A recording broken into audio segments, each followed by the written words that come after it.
Hello student, YouTube channel excellent exam में मैं विवेक आपका फिर से स्वागत करता हूं। दोस्तों, बहुत सारे बच्चों का कमेंट आ रहा था कि सर आंकिक प्रश्न भी केमिस्ट्री में सॉल्व कराइए। तो दोस्तों, आज हम लेकर आ चुके हैं क्लास 12 केमिस्ट्री में अध्याय आपका फर्स्ट विलियन। इसमें आज हम पढ़ेंगे सबसे महत्वपूर्ण आंकिक प्रश्न जो कि आपको बोर्ड एग्जाम 2024 के लिए इंपॉर्टेंट है। और ये क्वेश्चन जो है आपको ये भी पता चलेगा कि 2023 में जो क्वेश्चन पूछा गया था वो भी आप देख पाएंगे और इसी आधार पर आपको 2024 में पूछा जाएगा। ठीक है, तो छोटे छोटे क्वेश्चन के साथ शुरू करेंगे और आपको सिखाने की कोशिश करेंगे। तो दोस्तों, क्लास में आगे बढ़ने से पहले जितने स्टूडेंट इस क्लास को देख रहे हैं तो एक बार आप सभी लाइक कर दीजिएगा और सभी स्टूडेंट जो अपने दोस्तों में शेयर कर दीजिएगा। और चैनल पहली बार है, चैनल को आप सभी सब्सक्राइब जरूर करिएगा, साथ में घंटी को दबा ऑल पर क्लिक कर दीजिए ताकि आने वाले समय की इंपॉर्टेंट क्लास की नोटिफिकेशन आपको मिलती रहे। साथ में आप सही बच्चों को बता दें कि अब जो है आप लोगों का क्लास का जो टाइम है आप लोग नोट कर लीजिएगा। जो आपका टाइम है वो आपका शाम को, ध्यान सुनिएगा, शाम को एक क्लास आपका चलेगा 6 बजे और दूसरा चलेगा आपका 7 बजे। दोस्तों, रोजाना क्लास चलेगा तो आप टाइम पर आ जाइएगा। ठीक है, तो चलिए शुरू करते हैं बच्चों। और आप सभी को बता दें, जो बच्चे 2024 की शानदार और जबरदस्त तैयारी करना चाहते हैं तो आप सभी को आपको क्या करना, हमारे टेलीग्राम और व्हाट्सएप ग्रुप से जुड़ जानी है। इसका लिंक हमने इसी वीडियो के डिस्क्रिप्शन बॉक्स में दे रखा है, तुरंत फटाफट जाकर के जुड़ जाइएगा। ठीक है, चलिए क्वेश्चन को शुरू करते हैं। पहला क्वेश्चन आपके सामने है, आप जैसा कि आप देख पा रहे होंगे।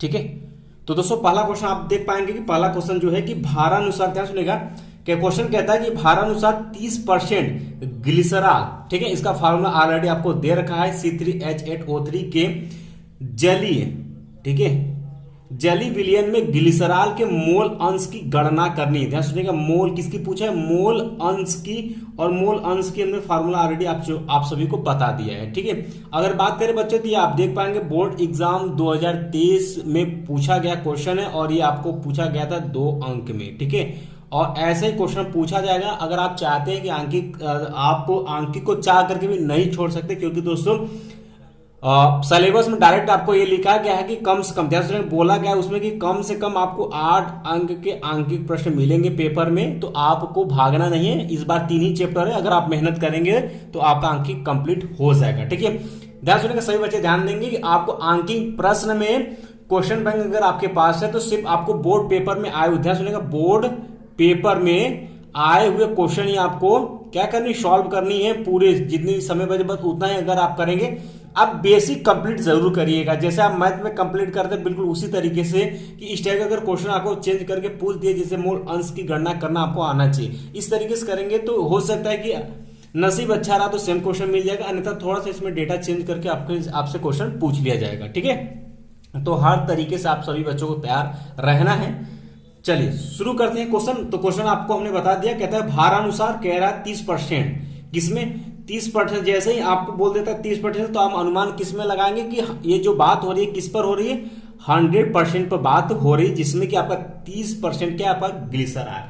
ठीक है, तो यहां से हम इसका द्रव्यमान लिख सकते हैं। ठीक है, तो ध्यान सुनेगा, तो लिखेंगे दिया है, लिखेंगे दिया है, जो बच्चों दिया रहेगा वो हम लिख लेंगे। ठीक है, अब ध्यान सुनिएगा, भारानुसार बोला कि 30% ग्लिसरॉल, यानी कि दोस्तों यहाँ पर इसका जो द्रव्यमान दिया वो 30 किग्रा दिया है। ध्यान सुनिएगा, जैसे कि रहा होगा कितना, टोटल आपके कितना रहा होगा, 100 रहा होगा, जिसमें से 30% आपका ग्लिसरॉल दिया हुआ है। ठीक है, तो यहां पर लिखेंगे ग्लिसरॉल का द्रव्यमान, तो लिखेंगे ग्लिसरॉल का द्रव्यमान।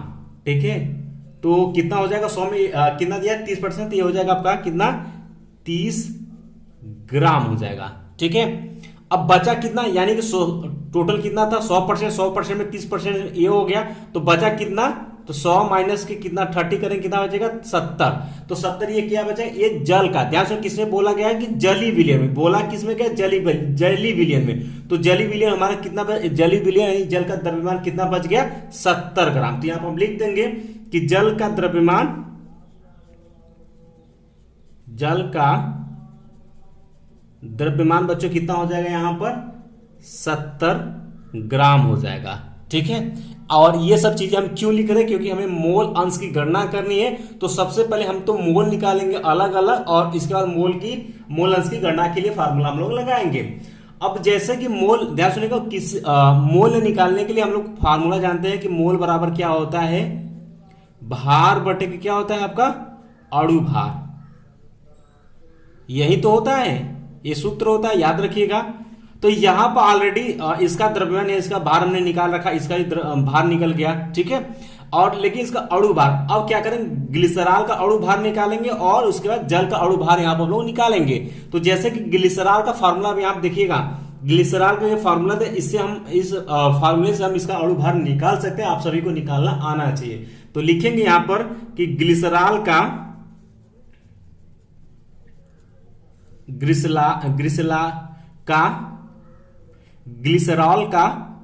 अणु भार, ठीक है। तो कैसे निकालेंगे, तो ध्यान सुनेगा, कैसे निकालेंगे, ध्यान सुनेगा। अब ये ग्लिसरॉल है, तो ये कार्बन का अणु भार कितना होता है, तो दोस्तों 6 दूना 12। ध्यान सुनेगा, जैसे कार्बन का परमाणु क्रमांक कितना होता है बच्चों, 6 होती है, तो इसका दुगुना कितना हो जाएगा आपका 12। ये थोड़ा सा आप सबका अणु भार एक बार याद रखेंगे तो चीजें आपके लिए आसान होगी। तो यहां से हो जाएगा 12 और कितने कार्बन, 3, तो 12 गुणे के 3 हो जाएगा, ठीक है। यहां से निकाल लेते हैं, ठीक है। जैसे यहां पर हम थोड़ा सा आपको डिटेल में दिखा देते हैं, जैसे C3H8O3 यही है, ये हम आपको दिखा रहे हैं, तो आप समझ जाइएगा। तो कार्बन का परमाणु भार कितना, अणु भार कितना होता है आपका 12 होता है, और कितने इसमें है, 3 अणु है, तो गुणे 3 हो जाएगा, प्लस हाइड्रोजन का 1 होता है, और कितने हाइड्रोजन 8, तो गुणे 8, प्लस यहाँ ऑक्सीजन का अणु भार कितना होता है आपका 16 होता है। अब गुणे 3 करेंगे, अब जोड़ेंगे तो 12 दूना 24, 12 तिहाई 36, अब प्लस यहाँ कितना हो गया आपका 8 हो गया, और प्लस 12 तिहाई 48 हो गया। अब बच्चों सभी को जोड़ेंगे तो 92 आ जाएगा। कितना आ जाएगा यहाँ पर 92 आ जाएगा, ठीक है। ये आपका आ जाएगा ग्राम पर मोल आ जाएगा, ठीक है। अब यहाँ पे इसका अणु भार हमारा क्या हो गया, निकल गया है। इसी तरीके से बच्चों हम किसका निकालेंगे, ये किसका आ गया, ग्लिसरॉल का आ गया, ये नोट करिए, ग्लिसरॉल का आ गया। इसी तरीके से हम किसका निकालेंगे, जल का निकालेंगे। तो लिखेंगे जल का अणु भार। तो जल का अणु भार के लिए निकालेंगे इसी तरीके से, क्या होता है इसका H2O होता है, ठीक है। तो इसका निकालेंगे, हाइड्रोजन का अणु भार कितना, 1 होता है, 2 अणु है तो 2, और प्लस ऑक्सीजन का कितना होता है 16 हमने बताया हुआ है, तो कितना हो गया यहां से 18 आ गया। कितना आ गया 18 ग्राम पर कितना आ गया आपका मोल, या मोल इनवर्स भी कर सकते हैं, ठीक है। अब इतना आ गया। अब ध्यान सुनिएगा, अब हमने क्या बताया कि अब हमने मोल अंश निकालने के लिए अलग अलग किसका गणना करेंगे, मोल निकालेंगे, और उसके बाद इस फार्मूले को हम लोग निकालेंगे, ठीक है। तो अब ध्यान समझिएगा यहां पर, तो अब हम अलग अलग, पहले हम लोग निकालेंगे किसका, ग्लिसरॉल का मोल निकालेंगे। तो यहां से लिखेंगे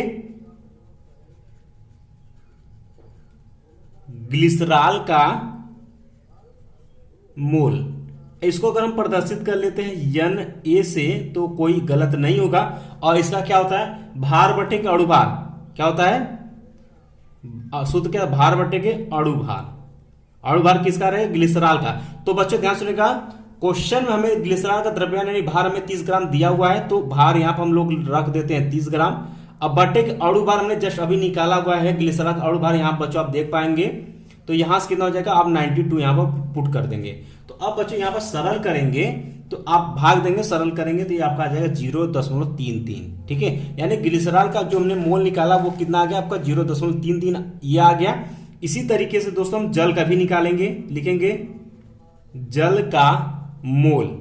तो इसके लिए हम लोग क्या मान लेते हैं, NB मान लेते हैं, थोड़ा सा फार्मूले के लिए आसान होगा। सूत्र बच्चों वही रहेगा, जल का भार बटे जल का अणु भार, ठीक है। तो अब यहां पर लगाएंगे, तो जल का भार हमें दिया हुआ क्वेश्चन कितना 70 ग्राम दिया हुआ है, और यहां पर इस जल का अणु भार हमने निकाला कितना 18। तो यहां पर लिखेंगे 70 बटे क्या हो जाएगा आपका 18। यहां पर बच्चों हम भाग देंगे तो ये आपका आ जाएगा 3.89, भाग दे दीजिएगा, इतना आ जाएगा। अब यहां पर हमें निकालना था किसका, मोल अंश की गणना करनी थी। अब हम मोल अंश की गणना कर सकते हैं, ठीक है। और फार्मूला बच्चों वही सेम लगेगा क्या, अब लिखेंगे यहां पर कि ग्लिसरॉल के मोल अंश, ग्लिसरॉल का पूछा था तो लिखेंगे ग्लिसरॉल का मोल अंश। इसके लिए हमने फार्मूला बच्चों आपको बताया था कि जिसका निकालना तो वो ऊपर रहता है। तो यहां पर हम क्या लिख लेंगे कि ग्लिसरॉल का मोल, तो ग्लिसरॉल का मोल तो यहाँ पर हम डायरेक्ट लिख लेते हैं Na, ठीक है। तो ग्लिसरॉल का मोल बटे की क्या हो जाएगा, दोनों का मोल, यानी ग्लिसरॉल का मोल प्लस इसका जल का मोल। तो यहाँ पर हम डायरेक्ट आपको Na प्लस NB, अगर यहीं पर हमें जल का निकालना होता तो जल का मोल अंश जब निकालते हैं तो जल का ऊपर हो जाता है, यानी जल का मोल बटे के ग्लिसरॉल प्लस जल दोनों का मोल हो जाता है, ठीक है। और दोनों का वैल्यू हमने आपको निकाल रखा है यहाँ पर और यहाँ पर, ठीक है। तो Na की जगह पर आप कितना रखेंगे 0.33, ठीक है, अपान Na वही है आपका 0.33 और प्लस NB आपने निकाला हुआ यहाँ पर 3.89। अब आपको इसको जोड़ देना है। जैसे ही आप इसको जोड़ेंगे तो ये आपका आ जाएगा 0.33 बटे के इसको आप दशमलव को जोड़ेंगे तो ये आपका आ जाएगा 4.22। अब देखिएगा दोनों में दशमलव, चाहे तो आप इसको क्या करें दशमलव हटा करके 422 से 33 में आप भाग दे दीजिएगा। तो यहां से सरल करेंगे भाग दे करके, तो यहां जो आपका आंसर आ जाएगा वो आपका आ जाएगा 0.078। यहां पर थोड़ा सा आपको मेहनत करना पड़ेगा, आपको भाग देना पड़ेगा, ठीक है। और इसी को आप लिख सकते हैं 0.07 की जगह आप 8 रख सकते हैं। ये आपका क्या हो जाएगा आपका आंसर, यही आपसे एग्जाम में पूछा हुआ था, ठीक है। अब बच्चों अगला क्वेश्चन है, क्वेश्चन नंबर 2 है कि दो द्रव, ध्यान सुनिए, दो द्रव A तथा B के वाष्प दाब आपको क्रमशः दिया हुआ है 80 mm तथा 60 mm है। तो कहता है A के 3 मोल, बोल रहा है कि A के 3 मोल B के 2 मोल मिलाने पर प्राप्त मिश्रित विलयन का कुल वाष्प दाब क्या होगा। ये बोर्ड एग्जाम 2023 में आया हुआ था, ठीक है। तो जो जो दिया वो हम लोग लिख लेते हैं, लिखेंगे कि हमें यहां से दिया है। बच्चों ऑलरेडी इस चैप्टर का हमने आपको फार्मूला बता दिया था ताकि आपको आंगिक सवाल लगाने में प्रॉब्लम ना हो, ठीक है। तो यहां से जो जो वैल्यू दिया वो हम लोग लिख लेते हैं। तो यहां से इसका दो द्रव दिया, ए का वाष्प, यहां पर वाष्प दाब दिया हुआ है, तो वाष्प दाब इसको ए है तो PA ले लेते हैं, ठीक है। इसका दिया हुआ कितना वैल्यू, इसका दिया 80 mm दिया हुआ है, ठीक है।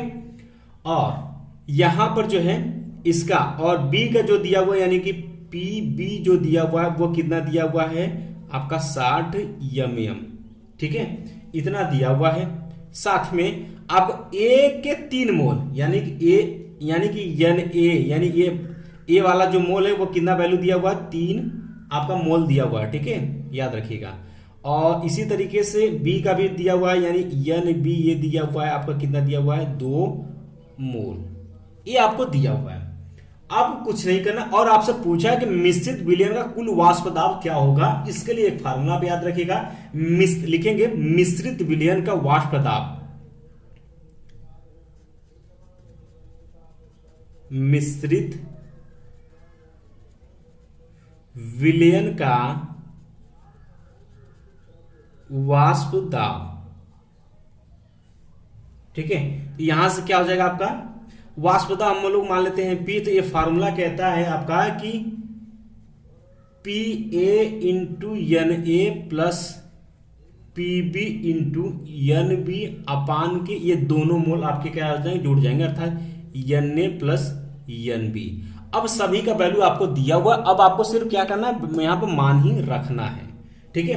तो मान रखिए, तो यहां पर PA कितना दिया हुआ है आपका 80 दिया हुआ, तो 80 हम लोग रख लेंगे। तो 80 अगुड़े NA कितना दिया हुआ है 3 मोल, तो 3 प्लस PB आपको दिया हुआ है 60 अगुड़े और इसका मोल कितना दिया हुआ 2 मोल और बट्टे के दोनों का मोल यानी कि आपका क्या हो जाएगा आपका NA का 3 मोल और NB का आपका क्या है 2 मोल, ठीक। इतना ही आपको दिया और ये जो वैल्यू आएगा ये mm में आएगा क्योंकि mm में मान ही दिया हुआ है। अब आपको क्या करना, वैल्यू आपने पुट कर दिया, सिर्फ आप सरल करेंगे आप आंसर पाएंगे, ठीक है। तो यहां से जोड़ेंगे तो 8 त्रिका 24 240 प्लस यहां पर 6 दूना के 12 यहां पर हो जाएगा आपका 120 अब बटे के 3 2 5 हो जाएगा, ठीक है। अब इसको सरल करेंगे बच्चों तो कितना हो जाएगा, अब इसको जोड़ देंगे, जब जोड़ेंगे तो 0 और 4 2 6 हो जाएगा और यहाँ पे 2 1 3 360 बटे की कितना हो जाएगा आपका 5 हो जाएगा, ठीक है। अब इसको भाग दे देंगे तो भाग जब 5 से भाग देंगे तो ये आपका आ जाएगा 72 mm और यही आपको वाष्प दाब मिश्रित विलयन का वाष्प दाब पूछा हुआ था और ये आपका हो गया आपका आंसर। देख सकते हैं बहुत ही आसान क्वेश्चन था। ऐसा ही क्वेश्चन आपको 2024 के एग्जाम में पूछा जाएगा। ठीक है, अगले क्वेश्चन की तरफ बढ़ते हैं। अगला क्वेश्चन कहता है एक वैद्युत अनअपघट्य के, ध्यान से एक वैद्युत है अनअपघट्य के 2 ग्राम को 50 ग्राम बेंजीन में घोलने पर, यानी 2 ग्राम को 50 ग्राम के बेंजीन में घोलने पर इसके हिमांक में 0.40 केल्विन की कमी हो जाती है। क्या हो जाती है? कमी हो जाती है। बेंजीन का हिमांक अवनमन स्थिरांक यानी केएफ आपको दिया हुआ है इतना, तो कहता है विलेय का मोलर द्रव्यमान आपको ज्ञात करना है, यानी जो विलेय है, ठीक है, यानी जो घुला हुआ है किसमें, विलयन में, उसका मोलर द्रव्यमान हमें बताइए। ये आप भी देख पाएंगे, ये बोर्ड एग्जाम 2023 में ही क्वेश्चन पूछा हुआ है और सभी क्वेश्चन आपको 2023 में पूछे गए हैं। ठीक है, तो बच्चों जो जो दिया हुआ है वो हम लोग यहां पर लिख लेते हैं फटाफट। तो लिखेंगे कि दिया है। ठीक है, अब क्या दिया हुआ है यहां आप ध्यान सुनिएगा। अब यहां देखिएगा कि ये आपका वैद्युत, कोई वैद्युत अनअपघट्य 2 ग्राम किसमें बेंजीन में घोला गया, तो ये आपका क्या है, विलेय। तो विलेय का अणु भार को हम लोग किससे, छोटा w से प्रदर्शित करते हैं। तो विलेय का अणु भार यानी छोटा w बराबर इसका वैल्यू दिया हुआ है कितना, 2 ग्राम दिया हुआ है। ठीक है, और क्या दिया हुआ है, और जो विलायक है उसको हम कैपिटल W से उसका भार प्रदर्शित करते हैं। तो कैपिटल W आपको कितना दिया हुआ, 50 ग्राम यहां से दिया हुआ है। ठीक है, तो अब यहां पर ध्यान सुनिएगा। और इसके हिमांक कहता है घोलने पर इसके हिमांक में इतने की कमी आ जाती है। ये जो दिया हुआ, ये टेम्परेचर दिया हुआ है, ये डेल्टा TF का वैल्यू दिया हुआ है। तो यहां से लिख लेंगे डेल्टा TF का जो मान हमें दिया हुआ है बच्चों, वो हमें दिया 0.40 केल्विन दिया हुआ है। ठीक है, केल्विन दिया हुआ है। और हमें क्या दिया हुआ है, और हमें बेंजीन का हिमांक अवनमन स्थिरांक यानी केएफ का मान हमें दिया हुआ है। तो केएफ का मान भी हम लोग यहां पर रख लेते हैं। कितना दिया हुआ है भाई, 512 केल्विन केजी मोल इनवर्स, ये हमें वैल्यू यहां पर दिया हुआ है। अब हमसे पूछा हुआ कि विलेय का मोलर द्रव्यमान की आप गणना कीजिए। इसके लिए एक फार्मूला आप लगाएंगे कि मोलर द्रव्यमान बराबर जो होता है, ठीक है, मोलर द्रव्यमान यानी कैपिटल एम अगर हम ले ले तो ये इसके बराबर होता है आपका 1000 सूत्र होता है, ध्यान सुनिए 1000, ठीक है, गुणे आपका केएफ हो जाएगा, गुणे आपका स्मॉल w यानी कि विलेय का अणु भार बटे के आपका डेल्टा टीएफ हो जाएगा और गुणे विलायक का अणु भार। ये आपका सूत्र होता है। ठीक, इस सूत्र को आप याद रखिएगा। ठीक, अब इसी में सबका मान ऑलरेडी आपको दिया हुआ, सिर्फ पुट करना है। ठीक है, 1000 गुणे केएफ का मान यहां पर आपको दिया हुआ है 5.12 और गुणे स्मॉल w यानी विलेय का अणु भार 2 ग्राम दिया हुआ है अपान यहाँ पर डेल्टा टीएफ आपको टेम्परेचर आपको दिया हुआ है। ठीक है, तो 0.40 केल्विन दिया हुआ है और गुणे विलायक का अणु भार कितना दिया, 50 ग्राम दिया हुआ है। सभी मान आपको दिया हुआ है। अब आपको क्या करना है भाई, सरल करनी है। अब इसको आप सरल करेंगे तो अब ध्यान से इसको सरल करेंगे, आप फटाफट गुणा कराइए। तो इसमें कराएंगे तो ये 2000 हो जाएगा, 5 से गुणा कराएंगे तो ये आपका तकरीबन 5 दूना के 10, यानी दोस्तों अगर बात करें तो ये आपका आ जाएगा 10,240 आ जाएगा। कितना आ जाएगा, 10,240। गुणा कराएंगे तो इतना ही आ जाएगा। अपान के यहां पर गुणा कराएंगे तो 5 चौक का 20 और ये 0.2 लगा है और 0 से हो जाएगा, यहाँ पर सिर्फ बचेगा आपका 20। अब यहाँ देखिए 1 0 से कैंसिल हो गया। अब यहां से ठीक है, अब इसमें भाग दे देंगे किस, 1024 में 2 से भाग देंगे तो 500 कितना आ जाएगा, 12 आ जाएगा। ठीक है, कितना आ जाएगा, 512 आ जाएगा। और ये जो होगा वो आपका आ जाएगा ग्राम क्या हो जाएगा इंटू मोल इनवर्स, ये आपका क्या हो जाएगा, आंसर हो जाएगा। और यही आपसे यहाँ पर पूछा था मोलर द्रव्यमान बताइए किसका, विलेय का। ठीक है, तो दोस्तों आज का क्लास यहीं में समाप्त करते हैं। तो चलते चलते अभी तक आप लोगों ने इस क्लास को लाइक नहीं किया तो एक बार आप लोग लाइक कर दीजिएगा। और चैनल पर पहली बार आए हैं तो सबसे पहले आप सभी स्टूडेंट का स्वागत है, आप सभी चैनल को सब्सक्राइब कर लीजिएगा, साथ में घंटी के द्वारा ऑल पर क्लिक कर दीजिएगा ताकि आने वाले समय की इंपॉर्टेंट क्लास के नोटिफिकेशन आपको मिलती रहे। साथ में हमारे टेलीग्राम और व्हाट्सएप ग्रुप से जुड़ना मत भूलिएगा, इसका लिंक हमने ऑलरेडी डिस्क्रिप्शन बॉक्स में दे रखा है ताकि जितने भी इंपॉर्टेंट क्लास चलते सबका लिंक इसी में शेयर करते हैं। साथ में आपको इंपॉर्टेंट जो पीडीएफ हमें देना होता है उसको भी हम टेलीग्राम पर शेयर कर देते हैं ताकि हमारे जितने भी चैनल से हमारे प्रिय छात्र विद्यार्थी जुड़े हैं वो सब आसानी से पीडीएफ पा सकें। ठीक है, तो बाकी मिलते हैं बच्चों नेक्स्ट क्लास में इंपॉर्टेंट क्वेश्चन के साथ। तब तक के लिए जय हिंद, जय भारत।